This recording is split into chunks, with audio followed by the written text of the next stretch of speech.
আসসালামু আলাইকুম বন্ধুরা, কেমন আছেন সবাই? এটা আমাদেরই গল্প নাটকের আজকের পর্বটি ছিল একদম ইমোশনাল রোলার কোস্টার।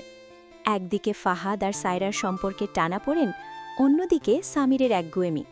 সব মিলিয়ে নাটকটি এখন তুঙ্গে।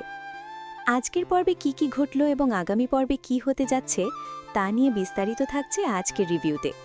ভিডিওটি শেষ পর্যন্ত দেখুন, আর আমাদের চ্যানেলটি সাবস্ক্রাইব না করে থাকলে এখনই করে ফেলুন। আর ভিডিও কবে আসবে তা শেষে বলে দিব। ৩৪তম পর্বে আমরা দেখলাম সায়রা ফাহাদের একটি ছবি নিয়ে বেশ উত্তেজিত। ফাহাদ সেটাকে এআই বা কৃত্রিম বুদ্ধিমত্তার কারসাজি বলে উড়িয়ে দেওয়ার চেষ্টা করলেও সায়রা কিন্তু দমে যাওয়ার পাত্রী নয়। এদিকে সামিরের বাসায় তার ফুপু আর বোন আসলেও সামির তাদের সাথে খুবই বাজে ব্যবহার করে। অভাবের সংসারে থেকেও তার এই আকাশচুম্বী অহংকার দর্শকদের মনে বিরক্তির সৃষ্টি করেছে। বিশেষ করে ফুপু যখন টাকা দিতে চাইলেন, সামিরের সেই রূঢ় আচরণ ছিল অভাবনীয়। অন্যদিকে জামশেদ সাহেব আর ফাহাদের মধ্যে দুবাইয়ের ফান্ড নিয়ে যে ঝামেলা চলছে তা নতুন কোনো বিপদের ইঙ্গিত দিচ্ছে।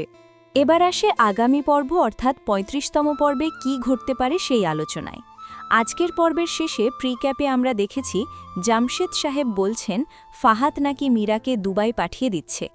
এর মানে ফাহাদ কি কোনো বড় রকমের পাচারের সাথে জড়িত, নাকি মীরাকে ব্যবহার করে সে অফিসের বড় কোনো ফান্ড সরাতে চাইছে? সায়রা কি ফাহাদের এই অন্ধকার জগতের খবর পেয়ে যাবে?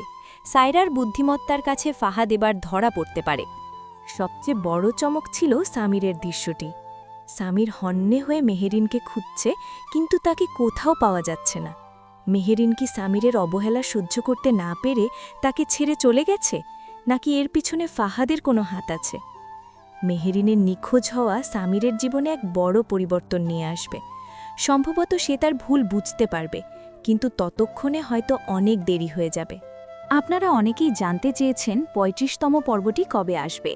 সাধারণত সিনেমাওয়ালা ইউটিউব চ্যানেলে এই নাটকটি সাপ্তাহিক বিরতিতে আপলোড করা হয়।